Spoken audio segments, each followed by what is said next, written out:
Welcome to US Rugby Happy Hour Live. Interviews with the biggest names in American rugby. The New England Free Jacks, Major League Rugby champions. One-on-one to score.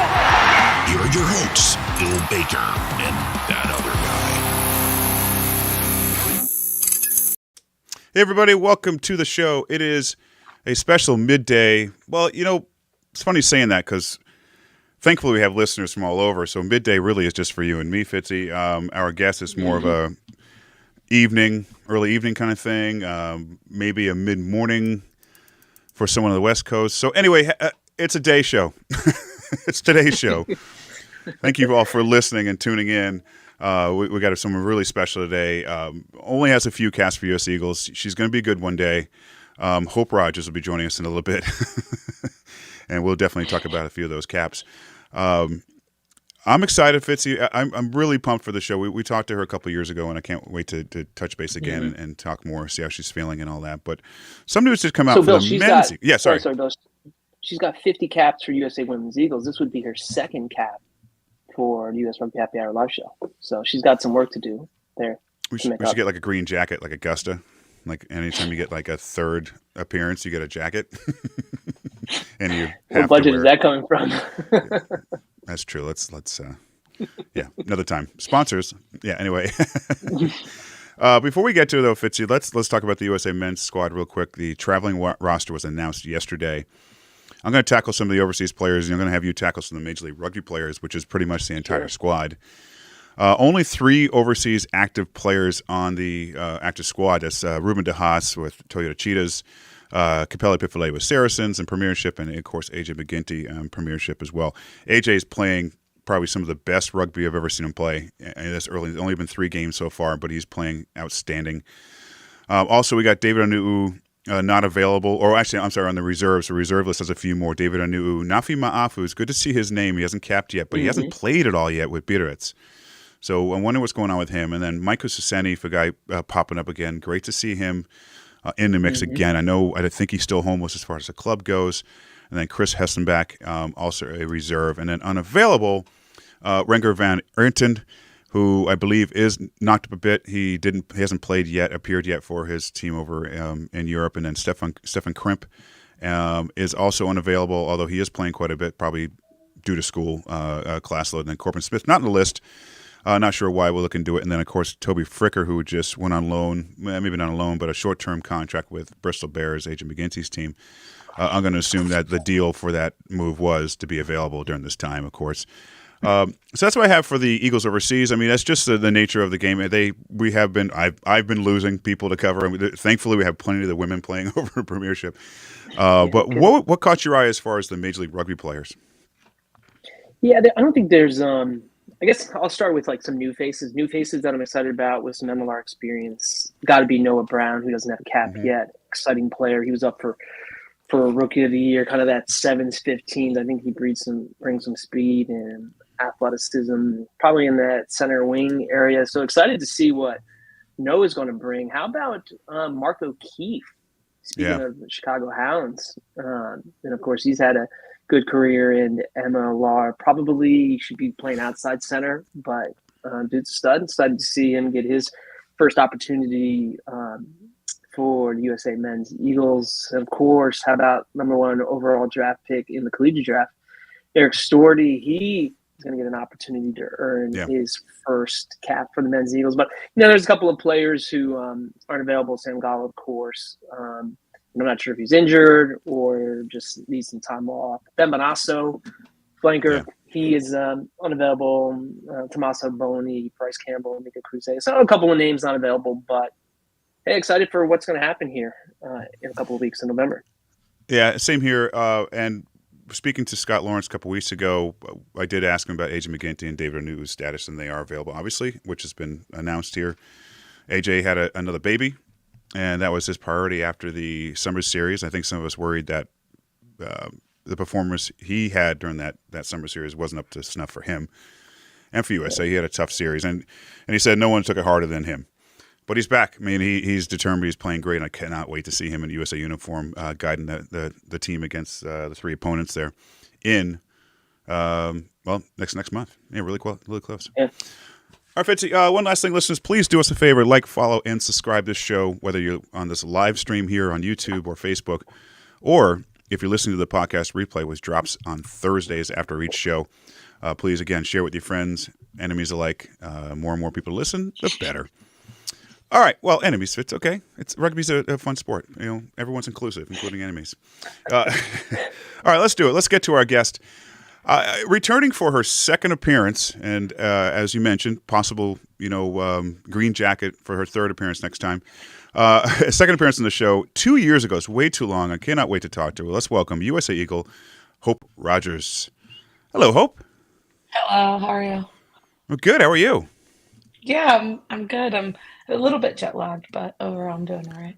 I was going to say, I was talking to Taylor with USA Rugby. I was like, she's probably good for 9:30 Eastern time because she's probably still on like West Coast time. And Yeah, I know it's odd. I feel so tired. It's like 6:30 right now. I'm like, I could go to bed in an hour. So Wait, feel tired? You have 50 international caps. I wouldn't be able to get out of bed after 50 caps. How are you feeling with that? How are you? No, back up. Aw, Congratulations, by the way, on your 50th cap. That is amazing. thank you so much. And okay, let's talk about that. How are you feeling? Your body? I mean, it's just again, that's a lot of really tough, especially this last WXV, some really physical matches. Yeah, How are you? How is your body holding up? I'm old. I feel it. I feel every joint in my body is hollering. Um, but yeah, no, they were amazing matches. Yeah.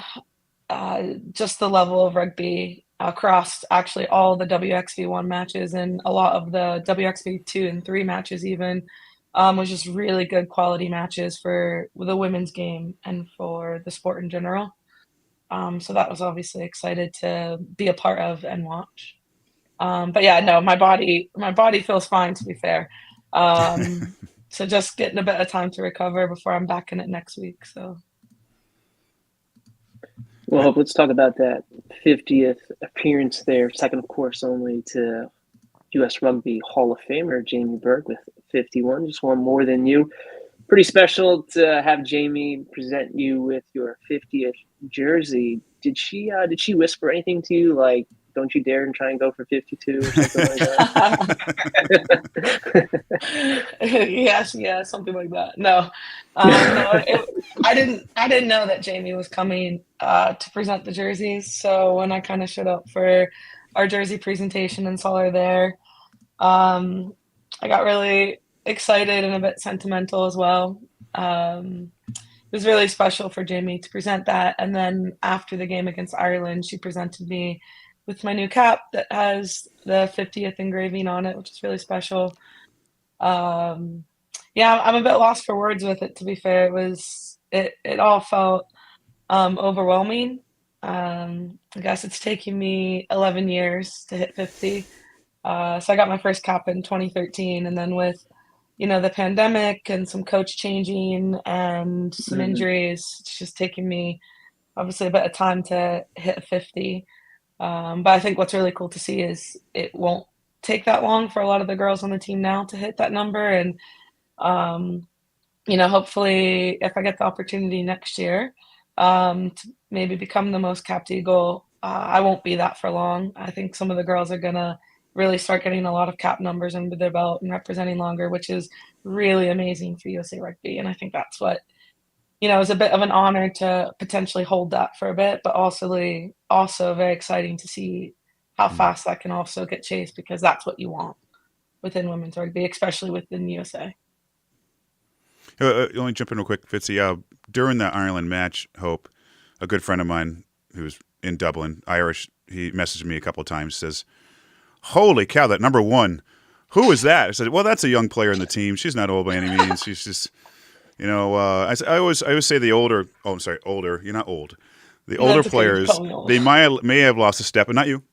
They may have lost a step, but they just know the game better than the younger players. And I feel like players like that get to places quicker because of expertise. So, I mean, do you feel that way right now? Do you feel like the game I'm not gonna say easier, but you feel like those little things are just like, in the back of your mind, you just do it now. You know what I mean? It's just Yeah, definitely in some ways. I think it's hard because I think in the last 11 years, I think the game's gotten more skillful, it's gotten more physical, it's gotten faster for sure. That's probably maybe the biggest change.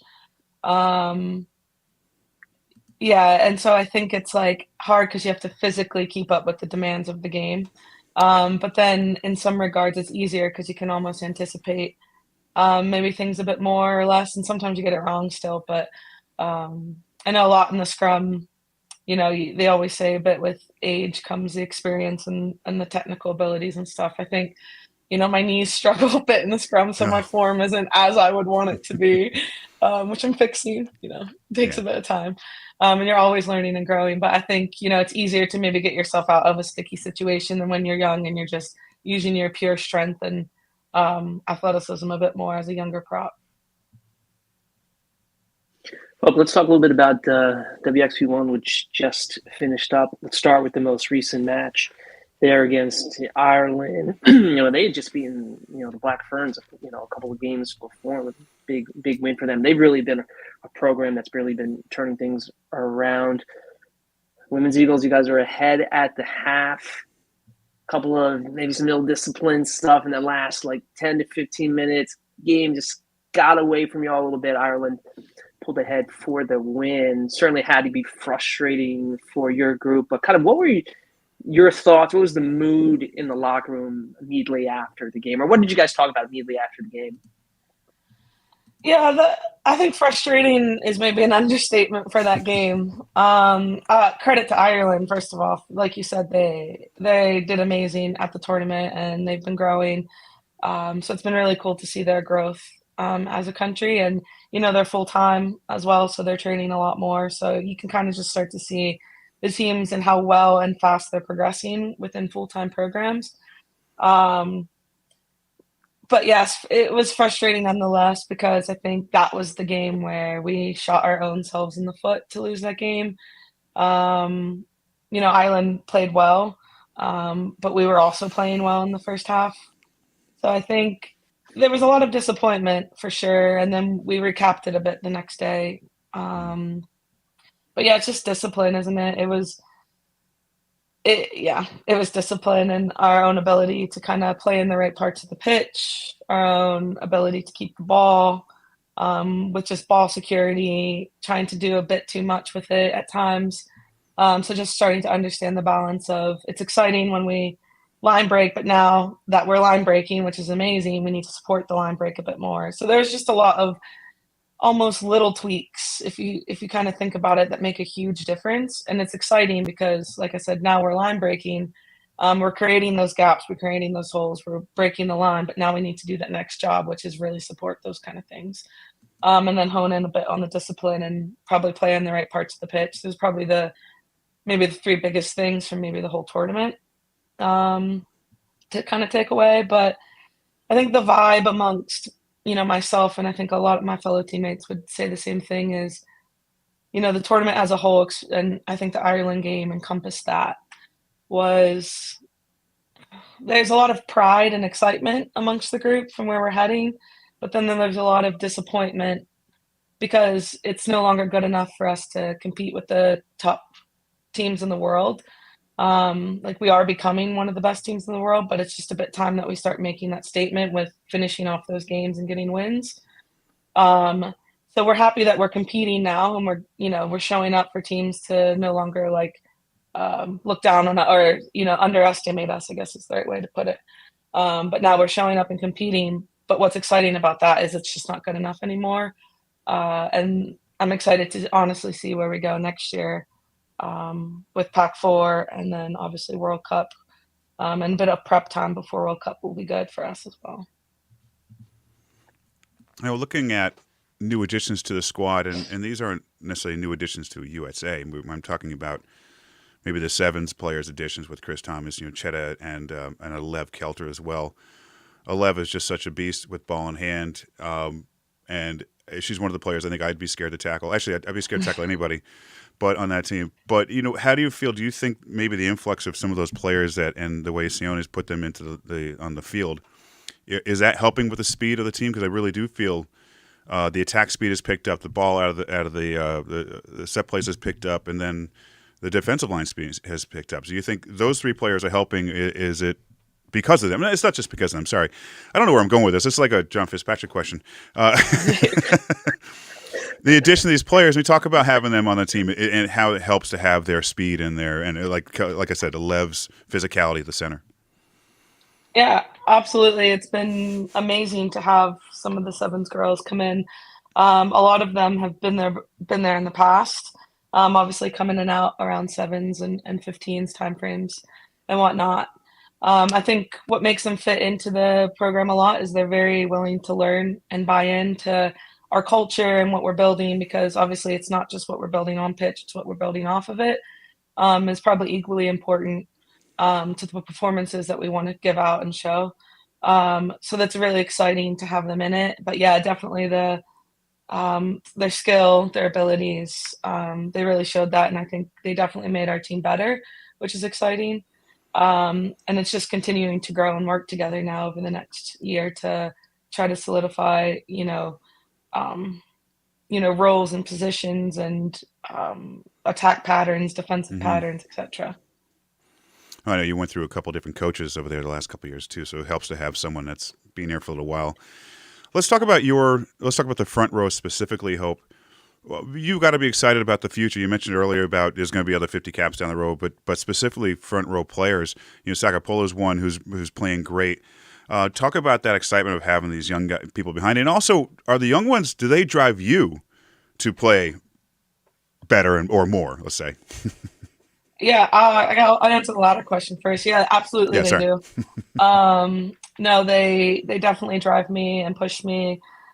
They're very good players. They're very good scrimmagers already as well. And they're very talented. Like, May's impact on the game is immense. To have someone, who can either start the game like that or come off the bench like that is amazing to have it so young. And, like I said, I think I actually can't say how many caps she has, but she has quite a few already, and she's just started, which is what I was hinting at is, she's going to be, an amazing player, and she already is an amazing player, but her growth level is insane to me. So I feel a bit more honored to be a part of her journey. Like, Olivia has been with us as well, getting caps in and out. But her abilities as well already is amazing. So to see and be able to be a part of their journey now, I just feel very honored to be able to give any knowledge I have, any experience I have, tips. I think we push each other, we challenge each other. We talked a lot about our scrum and our set piece, and it's an area we really want to keep working on, and an area that I don't think yet we've really shown our abilities, and I think it's an area that we can definitely grow in before World Cup.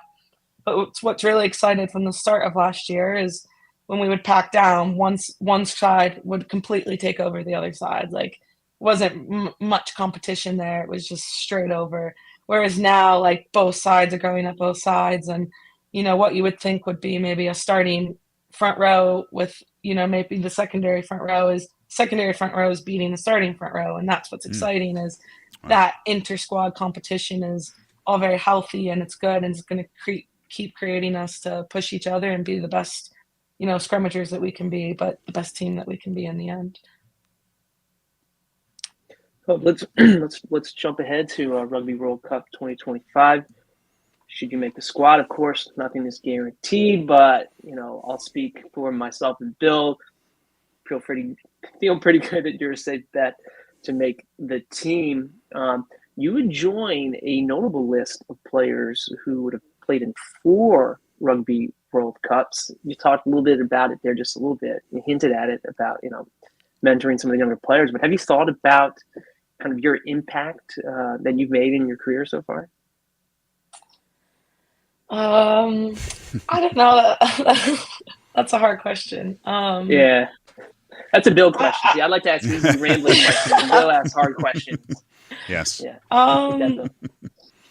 it's always been a goal of mine to, and I've said this before, I probably say it almost maybe too much, but to make the jersey better, and to leave it in a better place. So a big goal of mine is to prep the next people that are coming after me so that they're ready and they're the next ones to kind of help lead the team, to help drive standards, etc. That's really important to me. I guess I would just say I kind of try to just do my best, and I hope I make a positive impact and influence on the people around me. I want to be a good person, and kind of share as much as I can. But yeah, I think it would be, cool to hit 4 World Cups if that's an opportunity next year. It would be amazing. But really, I'm quite focused on, the game and the performance there because we have the abilities, to make it to the quarterfinals and the semifinals, and hopefully get a medal. If we keep growing at the rate that we're growing, I'm very confident and I have a lot of belief in this team, and I have a lot of excitement around where we can be and how we can actually perform. So I think that's probably a bit more of the exciting part for me is, just being and spending time with the squad because I don't know how much longer I'm going to be playing internationally or in general, see how long the body holds up for. But yeah, just kind of try to enjoy each moment, and yeah, help everyone as I can, and obviously still learning as well. So you probably saw this question coming up next, but World Rugby Hall of Famer Patty Jervey, she played in 5 Rugby World Cups, Only 5, including the last one, I think, when she was 42. So the question here is: so can we count you in for one more in 2029? What position did she play? Yeah, right. Well, yeah. Probably not. I'm going to take it year by year, but I wouldn't get your hopes up. It's not a no. So, I mean, obviously the next question, of course, is, there's a big event happening here in the U.S. in 2033. That's only 9 years away. You'd be, if I'm doing my math right, like 39, 40. No. Okay. Come off the bench last 5 minutes Maybe. of the game. So maybe. Yeah. Put me in, coach. 5 minutes. All right, so let's talk about 25, Hope. The draw is tomorrow. The team has moved from band 3 to band 2 to band 3. I'm still kind of like, I don't know what a lot of that stuff means. I'm still figuring it out. Potentially in the pool of death. Do you care at all about that? Or you're kind of, I mean, there's got to be some, okay, I hope we're in a little bit easier pool. I don't know. Well, yeah, I think you always hope for a good pool that maybe playing against opposition that might suit you a bit more, opposition where your strengths might outweigh their strengths, etc. So, of course, there's always hope for a really good pool. Yeah. The goal is to win and win games and get to quarterfinals, semifinals, finals, basically. So, in order to do that, you have to be one of the best teams there. So, if that's the case, then hopefully we can beat any team that comes at us, kind of thing. But yeah, I think we're just focused a bit more on the rugby, and we'll cross whatever bridge is put our way once we get the pools out and stuff. But well, any word from Sione when the team could meet for camp again? And also, you did mention something about potentially some more matches on USA soil coming up. That's got to be exciting as well. yeah, I think that's like rumors and talk and hopes of things are still being finalized, etc. But I think we basically, after the PWR ends, I think there's a bit of a break period or right before Pac 4. So I think there's hope that we get maybe a test match in potentially before that. And then we'll have Pac 4. And then hopefully we get a few test matches before World Cup as well then. So obviously Pac 4 and World Cup will be our 2 big tournaments next year. And then hopefully some prep games before that. But yeah, there was talk to us hopefully around some home games that are still being finalized, which would be amazing to play at home. Yeah. Are preparations different for like a Rugby World Cup than, say, like a Pac 4 or your typical test match? Yeah, it is maybe a bit different, and maybe it's a bit different because we're getting staff in place, and we have a semi-confirmed, I guess, staff that's been with us for this last year, and hopefully is going to continue with us through next year because that consistency is important. Sione's already told us that's a goal of his is to keep consistency and get that to us because that's all we're going to get better. Whereas we're always learning new things. You can't keep growing within that. So yeah, we have a lot more, I think, remote things leading into camps and stuff. So, for example, in Pac 4 and then even WXV, we heavy loaded the first part of those tours, so then we could deload it a bit towards the end. And it's only because we didn't have the time to meet. A lot of the countries we were playing that are full time had met for 6+ weeks in camps. So they were already implementing things, they're already building their fitness levels, etc. Whereas we had 1 week, which was amazing because we had a week, so we don't always get that. But so our prep looks a bit different. Whereas hopefully if we get a bit of time together before World Cup, then leading into those games, the prep will be a bit different. It'll be way more focused on feeling fresh and ready for those games versus, having to get things covered, content covered, because we just don't have the time to do that. So yeah, the prep should be different, ideally. All right, here's a really, really important question, Hope, or a two-parter. One, can you dance? And if you were offered a spot in Dancing with the Stars, would you do it? No and no. Well, are you watching it all? I like to boogie. I like to get a little jam in. I'm not really good, but I do like to fun dance. Just for fun, for people to laugh at, mainly for people's enjoyment. And no, I wouldn't because I can't actually dance, and I don't really like to be on TV and things like that. So Well, I'm a bit more shy. I don't have that personality. Oh, yeah. I did watch last night. I haven't watched it a lot, and Alona did move on, and whoever was available, and whoever was available from the Sevens squad was in the crowd, so it was great to see them supporting her in last night's show. Yeah, I saw a lot on my friends' social medias and stuff. It looked amazing, and I've been watching and supporting. She's been doing absolutely amazing, so it's cool. It's cool that she can do that. Yeah, I know it. And who knows? Maybe she'll earn a spot on the 15 size, like she's kind of hinting at, going forward. And obviously she needs to earn a spot, so it'd be good to have her out there. Okay, let's talk about PWR and Exeter Chiefs for a bit. We won't hold you too much longer. And this is, excuse me, this is about some of your Eagles teammates. We had Katie Benson on not long ago, and she shared how much fun she has competing against her USA teammates in the PWR. But she also says she's not the chattiest person on the field, but when she plays Exeter, something about it causes her to get chatty. Are your thoughts on that, and have you given it back to her? Yeah, I'm not the most chatty person on the pitch either. I keep to myself.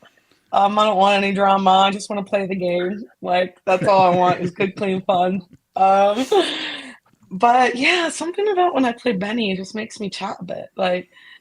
For example, we were in a scrum, and I asked her, because she was playing tight head, I was playing loose head, and I said, Benny, did you bring your beepers? She's like, what? I was like, did you bring your beepers? I was like, when you go backwards, beep, beep, beep. Wow.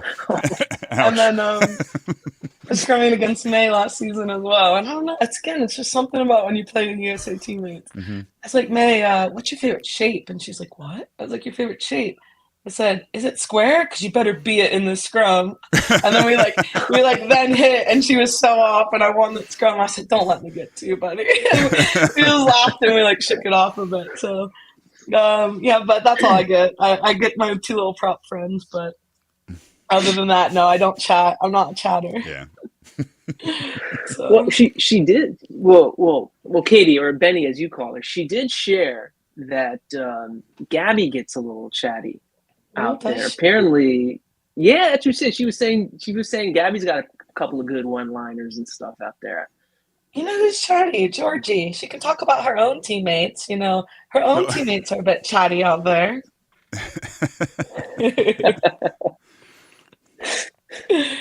So, Well, I guess. yeah, love a bit, Go ahead, love a Fitzy. bit of chat Go with ahead. friends. Yeah, of course. Well, let's talk about the Chiefs briefly here for a second. 2-2 early in the season, or I'm sorry, 2-1 early in the season. Round 3 this weekend. Are you available to play this weekend, or when would you be first available? I will not be playing this weekend. I'm having a bit of a deload this week to recover a bit. And then I'll be back in with things next week. So, Yeah, there's some good heavy matchups this year. I mean, the PWR has always been strong, but there's been some great looking matchups going on this year, especially some really big, like Sale Sharks against let's say Loughborough, like tons of US Eagles in those teams. So, and very exciting to see a lot of these games actually on tube. I'm just commentary there. I'm asking a question. yeah. But I agree. Hope, let's talk I agree. about back here, WER. Women's Elite Rugby. I know Jenny Cronish has declared her eligibility for competition in 2025. That's weird things going on my computer. You're under contract with Exeter Chiefs. Have you thought much about WER for the future, or have they reached out to you about it? I've been thinking about taking 1 year at a time, and last year I signed a 2-year contract, so that puts me here again this year, obviously, and then my contract will end after this year, and then obviously, after this season, so technically 2025 next year, and then obviously, my goal is to make the World Cup team, and then kind of said after that I was just going to evaluate, where's my body at, where's a lot of things at, just in terms of, am I going to keep playing? Where do I want to play club? Do I want, those sorts of things. Do I even want to keep playing? Well, I guess it's not, do I want to? Of course I want to. Might have to get dragged off the pitch one day. My heart is forever there.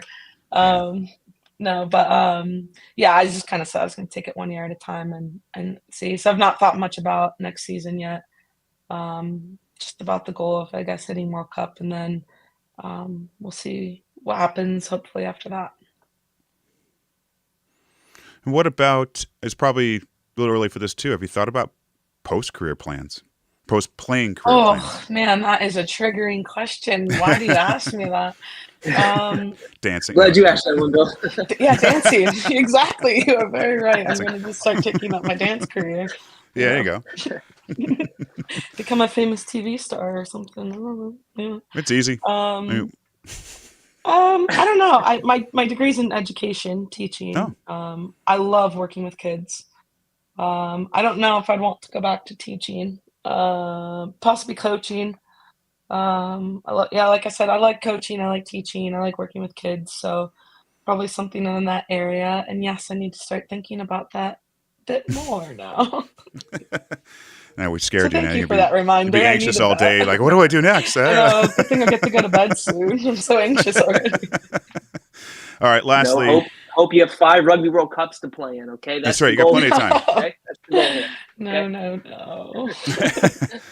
All right. Last thing. We got to ask this question because, I mean, your 50 caps is an amazing accomplishment. We got to ask you about your legacy. When the day does come, you hang up your boots. What do you want your teammates, coaches, opponents, fans to say about you? What kind of legacy do you want to leave for them? Asking all the hard questions. This is deep. Should have sent this ahead of time. Yeah, for real. Take your time. Oh, I don't know. I think a legacy that I would want to leave is probably where people knew how much I cared, knew how much I cared about my teammates and their successes, how much I care about my performance in my own game, how much I care about the growth of women's rugby and the growth of especially USA Rugby. I probably am someone that maybe cares probably too much, if that's a thing. I care so much I cry a lot about things. I'm sensitive, as you probably can tell. A lot of props are very sensitive people. Not all, but a lot. but yeah, I guess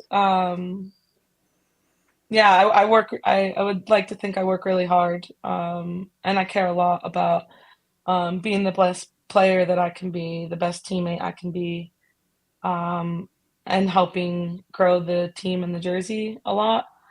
It's probably part of the legacy I would want to leave. One last thing for you, one last comment. Before the game against Ireland, they made you walk out there by yourself. You looked like you're like, I don't want to do it. Why am I out here? Why'd you just send me out here? It's awkward. I'd rather be walking with my teammates than walking by myself, you know? Like, yeah, I know. The USA Rugby posted a video of me walking. Yeah. I'm like, what am I doing with my face? Like, I look so uncomfortable. You're kind of like, why I'm like blinking my eyes, licking my lips. I'm like, oh gosh, like what am I doing? But it was really nice because I was walking out a bit, and then I looked over at the sidelines and I saw some of my staff. I saw Mel, our forwards coach, and I saw her grinning ear to ear, and that just made me smile big because, yeah, Mel is just someone I really look up to, and she's really helped grow our program immensely, especially within our forward pack, and how we see ourselves as people and our confidence, but then obviously our skill and the expectation to perform and execute when it's time. And then her belief. So yeah, I saw her face grinning, and that just made me smile because it was just a moment where I felt pride because obviously she was a legend in her own time back in the day. Hope she watches this. We'll just post that as the tease. Fitzy, any last things for Hope? No, I mean that was fantastic. You got to end it on something like that. Nothing. Let's make her cry. No, I was kidding. Oh my gosh! If I cry, you're asking all of these. Stop crying the last 2 days. I actually have tears. Right. Like I'm welling up a bit, so I think you could, but don't, please. I've cried so much. All right, no, that's all right. We won't do that to you. No, don't do it, Fitzy. All right, Hope. It's always a pleasure talking to you and anyone from the team, but you're a special player out there, and we cannot wait to watch you get the 65 caps. We'll have you on again then. But hey, good luck with Exeter Chiefs this season coming up, and we can't wait to see you back in the USA uniform. Thank you very much. Thanks for your time, and thanks for carrying and growing the game. So, anytime. All right, we'll chat again soon. Take care. Yes, thank you. Bye-bye. Oh yeah, it's great to talk to them.